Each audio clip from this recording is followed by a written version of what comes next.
السلام علیکم ناظرین، بڑی خبروں میں آج انتہائی بڑی خبر آئی ہے کہ ادارے نے افواج پاکستان نے اپنے سابق لیفٹیننٹ جنرل ریٹائرڈ فیض حمید جو آئی ایس آئی کے چیف تھے ان کو جو ہے چارج شیٹ کر دیا۔ ان کا کورٹ مارشل جو چل رہا تھا ان کو باقاعدہ چارج شیٹ کر دیا گیا ہے، اور یہ آرمی سیکرٹ ایکٹ کی خلاف ورزی بھی انہیں کی ہے، سیاسی معاملات میں انہوں نے مداخلت بھی کی ہے، مفاد عامہ اور قومی املاک کو نقصان بھی پہنچایا ہے، اور لوگوں پہ انفرادی طور پہ انہوں نے زبردستی بھی کی ہے۔ تو فیض حمید پہ جو چارجز لگائے گئے ہیں اس سے تو ایک بات کلیئر ہے کہ فیض حمید کا آگے آنا مطلب باہر نکلنا انتہائی مشکل ہے۔ یا تو ان کو عمر قید ہو جائے گی یا ان کو پھانسی کی سزا ہو جائے گی۔ زیادہ تر یہی لگ رہا ہے کہ جو کیسز جو سیکرٹ ایکٹ آرمی کا ہے اس کے تحت جو ان کو سزا ملے گی وہ زیادہ سزا ہوگی، خطرناک سزا ہوگی، کیونکہ فوج میں اس سے پہلے بھی ایک دو کورٹ مارشل ہو چکے ہیں جو ہم نے دیکھے ہیں، اور یہ والا جو ہے ان کے خلاف الزامات اتنے زیادہ ہیں، اور جس انداز میں ایس پی آر نے آج ڈیٹیل بتائی ہے ان کے پاس پختہ ثبوت ہیں، مکمل ڈیٹیل ہے۔ آرمی کوئی اس طرح کورٹ مارشل نہیں کرتی کہ آپ کو پکڑ لیا اور سیاسی مخالفت میں اندر کر دیا اور آپ سے نہیں لگتی اور آپ کو چارج شیٹ کر دیا۔ اتنا آسان نہیں ہوتا، باقاعدہ پختہ ثبوت ہوتے ہیں، مکمل انکوائری ہوتی ہے۔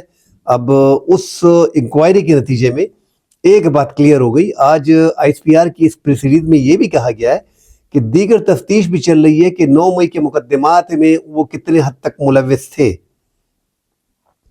اگر اس میں بھی ملوث پائے گئے تو پھر دائرہ کار جو ہے وہ عمران خان کی طرف بھی جائے گا۔ فی الحال جو کیسز ہیں اس میں زیادہ تر فیض حمید خود ہی پھنسے ہوئے ہیں۔ فیض حمید کے بارے میں نواز شریف کے دور میں ہم نے دیکھا تھا کہ انہوں نے ایک معز نامی ایک ہاؤسنگ جو ٹائکون تھی پراپرٹی کے، ہاؤسنگ سوسائٹی کے مالک تھے، ان کے گھر پہ اور ان کو چھاپا پڑا تھا، ان کے گھر سے زیورات 400 تولے سونا اٹھایا تھا جو انہوں نے عدالت میں بتایا تھا، اور 4 کروڑ روپے کیش ان سے لیے گئے تھے۔ ان کے سسر جو ہیں وہ بیچ میں کینسر کے مریض تھے، ان کو بھی اٹھا لیا گیا تھا 45-50 دن، ان کو بھی جیل میں رکھا گیا، کسٹڈی میں حفظ بے جا میں رکھا گیا تھا۔ رینجر اور آئی ایس آئی کے لوگ ان کے گھر پہ آتے تھے، ان کو تنگ کرتے تھے، ہاؤسنگ سوسائٹی کے پیسے ایک میڈیا ہاؤس پہ لگانے کے بارے میں کہہ رہے تھے۔ پھر ان کے بھائی فیض حمید کے بھائی جو ہیں وہ بیچ میں آ گئے اور صلح صفائی کے لیے، اور یہ معاملات کورٹ تک گئے ہیں۔ تو ان کا بھی بیچ میں ذکر ہے کہ وہ لوگوں کو اغوا کرتے رہے اور ان پہ زور زبردستی پریشرائز کرتے گئے، ایسی ایکٹیویٹیز میں انوالو بھی رہے۔ تو فیض حمید کا دور جتنا دیکھیں، آپ کو پاکستان نے اتنی بڑی عزت دی ہے، آرمی نے اتنی بڑی عزت دی ہے کہ آپ ملک کے D G I S I ہو گئے یار، اتنی بڑی پوسٹ پہ آئی ایس آئی کے سربراہ بن گئے آپ پاکستان کے، اور پاکستان کی ایجنسی آپ نے چلائی 2-3 سال۔ اس کے بعد ایسے معاملات میں ملوث ہونا، اور سیاسی معاملات میں اگر ملوث ہونے کی بات جہاں تک کی جائے تو دیکھیں، اگر اب یہ بھی دیکھنا پڑے گا کہ سیاسی معاملات میں جب وہ تو آلریڈی ہم دیکھ رہے ہیں کہ 2017 سے جنرل باجوہ اور یہ سارے ملوث رہے ہیں۔ جو جنرل باجوہ نے اپنی آخری تقریر کی تھی ریٹائرمنٹ سے پہلے، انہوں نے کہا تھا کہ فوج آج تک ملوث رہی ہے اور آئندہ ملوث نہیں رہے گی۔ تو جنرل فیض کا ابھی لنک جو ہے وہ آگے بھی جائے گا، آیا جنرل باجوہ تک کو ٹچ کرے گا، جنرل باجوہ تک جائے گا نا، یا یہیں پہ جنرل غفار اور جنرل نعیم جو لیفٹیننٹ جنرل فیض حمید کے خاص سے بریگیڈیئر جو دونوں ہیں، آیا یہ اس حد تک ہی رہے گا کہ یا سلسلہ آگے جنرل باجوہ کی طرف بھی جائے گا؟ کیونکہ سیاست، اب جب وہ سیاست میں ملوث رہے تو سیاست میں ملوث تو عمران خان کی پوری ٹرم میں رہے، اور پھر پی ڈی ایم کی گورنمنٹ کو لانے میں بھی رہے۔ تو اب کون سے ٹرم سے یہ سیاست میں ملوث رہے؟ اب تحریک انصاف کو ایک سیاسی جماعت کو کہا سپورٹ کرتے رہے، اور ہم نے دیکھا کہ دھرنوں میں 2013-14 کے دھرنوں میں بھی انہوں نے طاہر القادری کے دھرنے میں، پھر تحریک لبیک کے دھرنے میں، تحریک لبیک کا دھرنا، طاہر القادری کا دھرنا نہیں، تحریک لبیک کا دھرنا، اور عمران خان کا اور طاہر القادری کا جو دھرنا تھا ان میں بھی انوالومنٹ بتائی جا رہی تھی، مگر زیادہ تر یہ جو 2017 میں تحریک لبیک کا دھرنا تھا اس میں پیسے تقسیم کیے گئے تھے، ہم نے وہ بھی دیکھا تھا۔ پھر عدالتوں پہ بھی پریشر ڈالنا، سیاسی رہنماؤں پہ بھی پریشر ڈالنا، پارٹیوں کو بنانا چھڑوانا، عمران خان کے بڑے قریب سمجھے جاتے تھے. اس کی بڑی وجہ یہی تھی کہ بشریٰ بیوی کا ہاتھ جو ہے وہ لیفٹیننٹ جنرل فیض حمید کے سر پہ تھا، اور عمران خان نہ چاہتے ہوئے بھی جنرل فیض حمید کو آرمی چیف بنانا چاہتے تھے. یہ بات کلیئر ہے. ان کا یارانہ زیادہ ہو گیا تھا بشریٰ بیوی سے، اور بشریٰ بیوی نے صاف کہہ دیا تھا، بتایا یہی جا رہا ہے کہ آنے والا جو چیف ہوگا آرمی کا وہ جنرل فیض حمید ہوگا، کیونکہ عمران خان کو لگ رہا تھا کہ میری حکومت 10 سال چلے گی، جس طرح اس حکومت کو لگ رہا ہے کہ ہماری حکومت 15 سال چلے گی.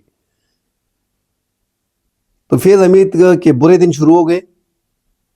ان کیسز سے کم از کم ان کیسز سے آرمی سیکرٹ ایکٹ سے بچنا انتہائی مشکل ہے. اور جو الزامات ان پہ لگے ہیں اور جن کے ثبوت ان کے پاس ہیں، جو چارج شیٹ باقاعدہ کیا گیا ہے اور ان کو قانون تک رسائی بھی دی گئی ہے، ان سارے جو لوازمات ہیں ان کو اکیلے ایک سیپریٹ ایک ریسٹ ہاؤس ٹائپ جو آرمی کا ہوتا ہے اس میں رکھا گیا ہے، مگر الزامات اس پہ ثابت ہو گئے. اور اب یہ دائرہ کار جو ہے یہ آگے بڑھے گا. اب آگے بڑھے گا جنرل نعیم اور اپنا بریگیڈیئر غفور اور بریگیڈیئر نعیم جو جنرل فیض حمید کے خاص تھے. یہ آیا یہ ان تینوں کے حد تک رہے گا کہ یہ اوپر بھی جائے گا جنرل باجوہ تک؟ ایک تو اس پہ دیکھا جائے گا، آگے جا کے بڑی مزید تفتیش ہوگی، معاملات سامنے آئیں گے. مگر یہاں پہ تحریک انصاف کے لیے ایک یہ ساتھ بہت بری نیوز ہے، کیونکہ تحریک انصاف ان کے بارے میں بتایا جا رہا تھا کہ عمران خان کا یہ جو دوسرا دھرنا تھا 24 نومبر کا، تو ان کو آگاہی تھی کہ جنرل فیض حمید کو ان کا کورٹ مارشل کیا جا رہا ہے، ان کو سزا سنائی جا رہی ہے، تو اس لیے وہ دھرنا کر رہے تھے. مگر یہاں پہ جو اب یکدم فیض حمید کے حوالے سے جو سامنے آئی ہے کہ چارج شیٹ کر دیا گیا ہے، تو اس سے مماثلت نظر آ رہی ہے تھوڑی بہت. مگر عمران خان جو ہے وہ اپنی ایک پولیٹیکل گیم کھیلتے ہیں. ہم نے دیکھا ہے کہ ان کو کہا جا رہا تھا کہ یار یہ جو ہے کسی نہ 3 میں ہے نہ 13 میں ہے، اس کی پولیٹیکل بیک گراؤنڈ اس کا اتنا ہے نہیں. ہم نے دیکھا کہ عمران خان نے تمام تر سیاسی جماعتوں کو پچھاڑ دیا، اس میں کوئی دو رائے نہیں ہے. مطلب کوئی بھی سیاسی جماعت اس کے سامنے ٹہر نہیں سکی. ان کے سر پہ اسٹیبلشمنٹ کا ہاتھ تھا، مگر پاکستان میں جتنے بھی گورنمنٹ آئی ہیں، جتنے بھی آپ دیکھ لیں، بھٹو کے ٹائم سے لے لیں، جب وہ وزیر خارجہ تھے، پھر وہ ملک کے وزیر اعظم بنے، کس انداز میں بنے، اسٹیبلشمنٹ کی انگلی پکڑ کے وہ اقتدار میں آئے. اس کے بعد مارشل لا لگی، 11 سال ضیاء الحق نے مارشل لا کیا. اس کے بعد محترمہ بینظیر بھٹو 88 میں آئی، تو 88 سے پہلے جنرل ضیاء کے دور میں 1984 میں امریکہ کے کہنے پہ کس طرح بینظیر بھٹو کو نکالا گیا ملک سے، واپس کس انداز میں آئی، کیسے اس کو سپورٹ ملی، اسٹیبلشمنٹ کی مکمل آشیرواد کے ساتھ وہ دوبارہ آئی. 88 میں انہوں نے گورنمنٹ کی. نواز شریف کو کیسے جنیجو کی کابینہ میں رکھا گیا، وزیر اعلیٰ بنایا گیا، وہاں سے اٹھا کے ان کو 92 میں ملک کا وزیر اعظم کیسے بنایا گیا، پھر دوبارہ بے نظیر کو لایا گیا، پھر دوبارہ نواز شریف کو لایا گیا، پھر بیچ میں نواز شریف کی گورنمنٹ کو پرویز مشرف نے مارشل لا لگا لی اور ان پہ ہائی جیکنگ کا کیس آ گیا. پرویز مشرف نے 9 سالہ حکومت کی. اس کے بعد جو ہے 2007 میں زرداری کی گیلانی کی حکومت آ گئی، پاکستان پیپلز پارٹی کی. اس کے بعد 2013 میں پھر نواز شریف کی حکومت آئی جو 2018 تک چلتی رہی. آخر میں شاہد خاقان عباسی بھی بیچ میں وزیر اعظم بن گئے، 4 سال بیچ میں نواز شریف تھے. تو اس طرح یہ سلسلہ سارا جتنا بھی تھا، اس کے بعد 2018 میں عمران خان آئے. ان تمام کے تمام نے اسٹیبلشمنٹ کی انگلی پکڑی اور یہ اقتدار میں آئے. اور اسٹیبلشمنٹ ISI جتنی بھی ہے وہ سیاست ہی کرتی رہی ہے اب تک مکمل لوگوں کو لانے کے حد تک. اس بار تھوڑا اسٹیبلشمنٹ نے تھوڑا سا پٹھا کام کیا ہے، کیونکہ یہ بھٹو سے لے کے یہاں تمام تک انہوں نے پاپولر جماعتوں کے سر پہ ہاتھ رکھا ہے. MI IASI FBI IB اور FIA، ان سب پہ جب سرویز وغیرہ ان کے آتے تھے کہ یار کون سی پارٹی آگے جا رہی ہے، کون سی پارٹی لیڈ پہ جا رہی ہے، تو اس کے سر پہ ہاتھ رکھ دیا جاتا تھا. 2018 میں اسی طرح ہوا. اس طرح یہ گورنمنٹ جو بنی 8 فروری 2024 کو، یہ ٹوٹلی اسٹیبلشمنٹ نے پٹھا کام کیا اور ان پاپولر جماعتوں کے سر پہ ہاتھ رکھا. یہ جو ڈیمیج تھوڑا بہت عوام اور ان کا گیپ آ رہا ہے، یہ اس وجہ سے آ رہا ہے. عمران خان کا بیان یہ سچا ہے، عمران خان کا بیان یہ جھوٹا ہے. لوگ اسے سپورٹ کر رہے ہیں، عوام کی طاقت ان کے پاس ہے، اس میں کوئی دو رائے نہیں. ان کے خلاف کیسز چل رہے ہیں. 9 مئی میں جتنی انوالومنٹ عمران خان کی ہے وہ بھی سامنے آ جائے گی. جنرل فیس سے باقاعدہ تفتیش ہو رہی ہے. اگر وہاں پہ ثابت ہوتا ہے تو پاکستان تحریک انصاف کے لیے بڑی سختیاں آگے آئیں گی. اب ایسا لگ رہا ہے کہ جو عمران خان نے ایک پتہ پھینکا ہے، مذاکراتی کمیٹی 5 رکنی بنائی ہے اور وہ مذاکرات حکومت سے کرنا چاہ رہے ہیں، اس سے پہلے وہ اسٹیبلشمنٹ سے کرنا چاہ رہے تھے۔ اس بار انہوں نے حکومت کو بھی کہا ہے کہ یہ 2 مطالبات ہیں، ایک تو یہ 24 نومبر کا جو احتجاج تھا اور 9 مئی کے واقعات، ان 2 کو آپ اس پہ جوڈیشل کمیشن بنائیں 3 سینئر ججوں پہ۔ حالانکہ ایک تو ہم نے آج دیکھا ہے کہ جو آئینی بینچ ہے جسٹس امین الدین کی سربراہی میں جو 7 رکنی آئینی بینچ تھا، اس میں 9 مئی کا کیس جو ہے وہ سماعت کے لیے منظور ہو گیا ہے، وہی عمران خان کی درخواست تھی۔ حالانکہ گورنمنٹ نے، ڈپٹی اٹارنی جنرل نے مخالفت کی کہ یہ مفاد عامہ کا کیس ہے نہیں، مگر لگا دیا گیا ہے، ان کی سماعت منظور ہو گئی ہے اور اس میں وکیل جو ہیں وہ سینیٹر حامد خان ہے۔ مگر یہاں پہ عمران خان جو ڈیمانڈ کر رہے ہیں وہ یہ ڈیمانڈ کر رہے ہیں کہ موسٹ سینئر جو 3 ججز ہیں سپریم کورٹ کے، ان کی سربراہی میں لگا دیا جائے۔ اب عمران خان ایک طرف مذاکرات کر رہے ہیں اور مذاکرات کے لیے وہ سیاسی جماعتوں کے سامنے بیٹھ بھی گئے۔ اب دیکھتے ہیں کہ سیاسی جماعت، عمران خان کو نیچے لایا گیا ہے، وہ ذرا اوپر گئے تھے، وہ سیاسی جماعتوں سے مذاکرات نہیں کر رہے تھے۔ جنرل فیض کا معاملہ جو ہوا ہے، اس سے تھوڑا سا عمران خان کی پوزیشن کو نیچے لا کے حکومت، اب دیکھتے ہیں کہ حکومت مذاکرات کے لیے کتنی سنجیدہ ہے، کیونکہ اس سے پہلے عمران خان مذاکرات کے لیے نہیں بیٹھ رہے تھے۔ اب یہ بہترین موقع ہے کہ مذاکرات میں بیٹھیں اور یہ سیاسی عدم استحکام کو ختم کریں، کیونکہ جتنے بھی سیاسی لوگ ہیں، اگر جنرل فیض حمید کا بیان آ جاتا ہے تو عمران خان کو سزا ہو جاتی ہے، اس میں کوئی دو رائے نہیں ہے کہ سیولین بھی بیچ میں آئیں گے، مگر سیاستدانوں کو بڑی سزائیں دینا، وہ بھی پاپولر لیڈروں کو، اگر ایک علاقائی پارٹی ہوتی، ایک نیشنل پارٹی ہوتی، مطلب نیشنل جو قوم پرست جماعتیں ہیں، اگر اس ٹائپ کی پارٹی ہوتی تو پھر بھی ایک علاقے میں ایشو ہوتا ہے۔ عمران خان کی اکثریت جو ہے وہ پنجاب میں ہے، عمران خان کی جو ایک حکومت ہے وہ پختونخوا میں ہے، عمران خان بلوچستان سے اس کے 10-12 نشستیں نکلتی ہیں، جو ہم نے دیکھا ہے 2-4 نشستیں اس پہ اکتفا کیا گیا۔ سندھ میں ان کی اکثریت ہے، کراچی میں اس کی 16-17 قومی اسمبلی کی نشستیں بنتی تھی، تو عمران خان ایک پاپولیرٹی ووٹ اس کا پورے ملک میں، آزاد کشمیر میں، گلگت میں، چترال میں، پورے پاکستان میں ہے۔ تو ہم دیکھ رہے ہیں کہ 3.25 سال سے عمران خان جو ہے وہ اٹکا ہوا ہے کہ آج یہ ہو جائے گا، کل وہ ہو جائے گا۔ سائفر کا کیس آیا، تو شاخانہ کا کیس آیا، عدت کا کیس آیا، 190 ملین پاؤنڈ کا کیس آیا، کہ ان سب میں عمران خان کو 31 سال سزا سنا دی گئی، مگر دوبارہ ان کی وہاں سے بیل ہو گئی۔ اب ہم دیکھ رہے ہیں کہ عمران خان کے تقریباً 500 دن، 1.5 سال ان کا جیل میں برابر ہو گیا، مگر کوئی بڑی سزا ابھی تک اس کو نہیں ملی۔ اگر آگے سزا ملتی بھی ہے، اس میں پھر عدالتوں معاملات، ابھی تو 26ویں آئینی ترمیم کے تحت عدالتوں کو کنٹرول کر لیا گیا ہے، اس میں کوئی دو رائے نہیں ہے کہ ساری عدالتیں جو ہیں وہ ایگزیکٹو کے انڈر ہو گئی ہیں۔ اب ایگزیکٹو مطلب گورنمنٹ کے انڈر ہے، جوڈیشل کونسل میں گورنمنٹ کی اکثریت ہے، مگر موجودہ حکومت کے پاس وہ اخلاقی جواز ہے نہیں ہے نا۔ جتنا بھی اچھا کام کر رہے ہیں، عوام اس پہ ٹرسٹ نہیں کر رہے، کیونکہ یہ مینڈیٹ لے کر نہیں آئے۔ جن کا مینڈیٹ تھے وہ جیلوں میں، جن کو آج تخت پہ ہونا چاہیے تھا وہ جیل میں بیٹھے ہیں۔ 2018 میں بھی ایسا ہوا، اس ٹائم پہ عمران خان کی اکثریت تھی، مگر 5-6-7 سیٹیں کم تھی، ان کو RDS بٹھایا گیا ان کے لیے، عمران خان کے لیے، اور MQM کو، قائد لیگ کو اور باپ پارٹی کو اشارہ کیا گیا کہ جاؤ حکومت بناؤ۔ تو اسٹیبلشمنٹ کا ایک اہم رول ہے، ہم دیکھ رہے ہیں، مگر اب یہاں پہ جو جنرل فیض حمید کے خلاف الزامات ہیں وہ انتہائی سنگین ہیں۔ ایک جماعت کو سپورٹ کر رہے ہیں، اوپنلی بات ہے کہ PTI کو سپورٹ کر رہے تھے، کس حد تک سپورٹ کر رہے تھے؟ اب معاملات 9 مئی کے اگر آتے ہیں، ان کا اشارہ انہوں نے دیا کہ وہ تفتیش چل رہی ہے، اب وہ اس میں چارج شیٹ نہیں ہوئے۔ سیکرٹ ایکٹ جو ہے جو آرمی کا، اس کی خلاف ورزی کی ہے، وہ بڑا الزام ہے، اس میں عمر قید ہو سکتی ہے، اس میں پھانسی ہو سکتی ہے، اور بھی ناجائز جو انہوں نے کرپشن کا طریقہ کار کیا، جس طرح ہم نے کہہ دیا کہ ایک موئز تھا ٹائکون، ان پہ کس طرح ظلم بربریت ان پہ کی گئی، وہ نواز شریف کا دور تھا۔ جنرل فیض حمید نے 2017 میں مئی میں موئز جو پراپرٹی ٹائکون، ان کے خلاف چھاپا مارا تھا، برگیڈیئر غفار، برگیڈیئر نعیم، رینجر ISI، یہ سارے لوگ گئے تھے ان کے گھر پہ، ایک طریقہ کار انہوں نے، بڑی مشہور سٹوری ہے، اور یہ سپریم کورٹ میں یہ لگی بھی، پھر اس کے حق میں فیصلے بھی آئے۔ مگر ایسے معاملات میں، ایسے مقدمات میں 2017 کا کیس ہے، اگر یہ آن ڈیوٹی ہوتے اور ان پہ یہ الزامات تھے اور ان کو اس ٹائم پہ گرفتار کیا جاتا تو مزہ زیادہ آتا، کیونکہ انہوں نے کرائم اسی ٹائم 2017 میں جو کرائم کیا مویس کے ساتھ، تو ان کی گرفتاری بنتی تھی۔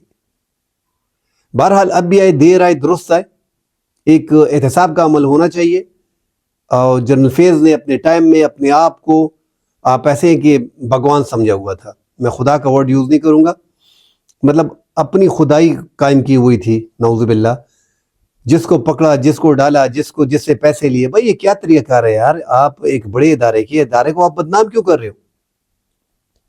اتنی بڑی پوسٹ پہ پہنچنے کے بعد بندہ ملک کے بارے میں سوچتا ہے، ملکی معاملات بیرونی ہاتھ کو دیکھتا ہے کہ دنیا کی جو طاقتیں ہیں وہ پاکستان میں اس ٹائم پہ جو گھسی ہوئی ہیں، دہشت گردی کر رہے ہیں، اس کو کنٹرول کرنے کے لیے بندہ لگا ہوتا ہے، اپنے ملک کی نیک نامی کے لیے بندے کام کرتا ہے۔ انٹرنل معاملات میں آپ لوگ پڑ جاتے ہو، اور پھر ایک دوسرے کو نیچا دکھانا، عمران خان پھر آگے آرمی چیف آنا، پھر نواز شریف سے پر بعد میں معافیا مانگنا، عدالتوں کو دھمکانا، لوگوں سے زبردستی پیسے لینا۔ 400 تولہ تو آپ ایک گھر سے لے کے گئے ہو۔ کیا یہ آئی ایس آئی کے سربراہ کا یہ کام ہوتا ہے؟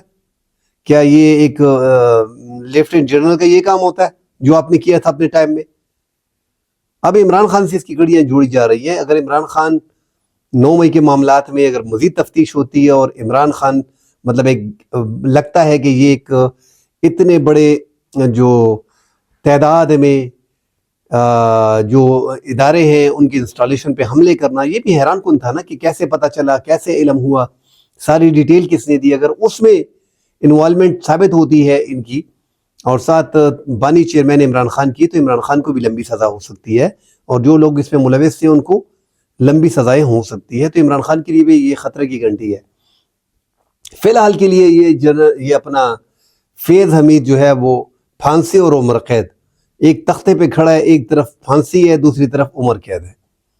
اب وہ وعدہ معاف گواہ عمران خان کے خلاف بنتے ہیں، اس کو بھی ساتھ پھنسا لیتے ہیں کہ نہیں، یہ دیکھنا ہوگا، آگے جا کے معاملات کلیئر ہوں گے۔ اور یہاں پہ عمران خان جو ہے وہ کس انداز میں اس کو اب ڈیل کرتے ہیں، یہ سارے معاملات جیل میں بیٹھ کے پل پل کی خبر عمران خان کو ہوتی ہے، کیونکہ ابھی تک یہ حکومت جب سے بنی ہے اس کو چین سے عمران خان نے بیٹھنے نہیں دیا۔ تو ملکی حالات، ملک میں جو سیاسی عدم استحکام چل رہا ہے وہ اس لیے چل رہا ہے کہ آپ مینڈیٹ جو ہے وہ دیا نہیں جا رہا، جس کا مینڈیٹ ہے اس کو دیا نہیں جا رہا، اس کو پسند نہیں کیا جا رہا، اس کو اس ٹائم پہ حکومت دینے کی موڈ میں اسٹیبلشمنٹ ہے نہیں۔ تو اب یہ اسٹیبلشمنٹ کا اور جو عمران خان کے بیچ میں یہ جو گیپ آ رہا ہے اس کو کم کرنا پڑے گا۔ ہم سوشل میڈیا کو دیکھتے ہیں کہ کب تک ہم یہ کنٹرول کرتے رہیں گے؟ دنیا کہاں پہ پہنچ گئی ہے، ہم 2G اور 3G پہ آ گئے، لوگ 5G اور 6G پہ چلے گئے۔ نیٹ بند کر دو، ایکس بند کر دو، فیس بک بند کر دو، ٹویٹر بند کر دو، واٹس ایپ بند کر دو، نیٹ مکمل طور پہ یہ جتنے بھی یار آن لائن لوگ کام کرتے ہیں، فری لانسر لوگ کام کرتے ہیں، وہ سارا جو ہے پورا سسٹم ان کا بیٹھ گیا، ان کا گھر کا جو چولہا چل رہا تھا وہ بیٹھ گیا۔ تو جتنے یہ آپس کے سیاستدانوں کے اور اسٹیبلشمنٹ کے مابین یہ تلخیاں کم ہوں گی، اس بار ہم نے اسپیشلی دیکھا کہ عمران خان کے دور میں یا اپنا اس دور میں جو عمران خان جیل میں ہے، اس ٹائم پہ اسٹیبلشمنٹ اور عمران خان کی تلخیاں بہت زیادہ ہو گئی ہیں، اور یہ جو معاملات ملک میں خراب ہیں یہ ہم دیکھ رہے ہیں کہ اس ٹائم پہ یہ صرف اسٹیبلشمنٹ کا اور عمران خان کا جھگڑا ہے۔ اللہ کرے یہ معاملات آسانی سے نبٹ جائیں، آگے جا کے ملک کی بہتری کے لیے آئے، اور یہ جتنا بھی گیپ پڑ رہا ہے عوام میں جو ہم سوشل میڈیا پہ دیکھ رہے ہیں کہ وہ اداروں کے خلاف مسلسل نفرت انگیز خبریں پھیلا رہے ہیں کہ اس حد تک، کیونکہ عمران خان کا جو ووٹر ہے وہ زیادہ تر پہلے تو یہ سوچا جا رہا تھا کہ یہ پیسوں پہ کر رہے ہیں، ان کو خریدا گیا ہے، ان کے ساتھ یہ ہو رہا ہے، ان کو رکھا گیا ہے، زیادہ تر ملک سے باہر ہو رہے ہیں اور والنٹیئرلی کر رہے ہیں، لوگ زیادہ تر والنٹیئرلی کر رہے ہیں، اور نوجوان جو ہے وہ کافی حد میں لاکھوں کی تعداد میں والنٹیئرلی نوجوان جو ہے وہ عمران خان کے لیے سوشل میڈیا پہ جو ہے وہ لگے ہوئے ان کی رہائی کے لیے۔ تو یہ جب تک یہ گیپ کم نہیں ہوگا پی ٹی آئی کا اور اسٹیبلشمنٹ کا، یہ معاملات سوشل میڈیا پہ آپ فیس بک کو، ٹویٹر کو، ایکس کو، انسٹاگرام کو کب تک بند رکھیں گے، یا یوٹیوب کو؟ یہ چلتا رہے گا بھائی، یہ ختم نہیں ہوتا۔ تو یہ جو مابین جو فاصلہ بڑھ گیا، اس فاصلے کو کم کرنا چاہیے، سیاسی عدم استحکام کو کم کرنا چاہیے۔ پھر جو 9 مئی میں جو لوگ ملوث ہیں، اگر ملوث پائے جاتے ہیں ان کے خلاف باقاعدہ کارروائی ہونی چاہیے، اس میں کوئی دو رائے نہیں ہونی چاہیے۔ فوجی انسٹالیشن پہ حملے کرنا، GHQ کے آگے جا کے اپنی املاک کو نقصان پہنچانا، اس میں جو ملوث ہیں جو اس ٹائم پہ اس موقع پہ موجود تھے ان کے خلاف باقاعدہ کارروائی کرنی چاہیے اور ان کو ایک ایگزامپل بنانی چاہیے، کیونکہ انہوں نے شہداؤں کی بے حرمتی بھی کی ہے۔ کل انشاءاللہ اگلے پروگرام میں ملتے ہیں۔ اللہ حافظ۔